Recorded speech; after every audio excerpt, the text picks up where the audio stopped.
የሰብ ግን ተቀበለክ እንደዛ ሙዚቃን ጫወቺ ከትምህርት ቤት አቋርጣ የሚገርምሽ በጣም አስቸግራቸው ነበር ሰርግ ሄጄ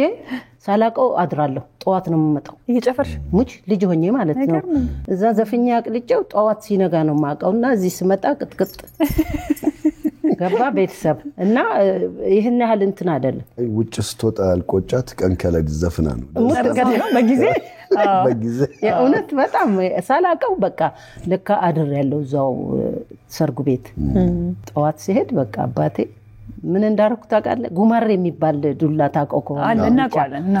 በጣም አደገኛ ነው ገባህና በሱ የመታኝ ያለ ህመሙ ሲበዛብኝ እንደ ደረቀ ሰው ሆንኩበት በቃ ፊልም ሰራሁት አባቴ ደንግጦ ጥሎኝ ሄደ ማለት ነው ሲሄድ እኔ ተነሳሁኝ ገባ እንዴት መጣለሽ በቃ እኔ እንጃ እንዴት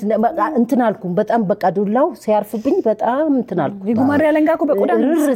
በጣም ከባድ ነው ጥፍር እኮ ማለት ነው ገባ ያ ድርቅ አልኩበት በቃ አውቄ ተገልብጬ ጭጭ ስልበት ደንግጦ ጥሎኝ ሄደ በቃ አባቴ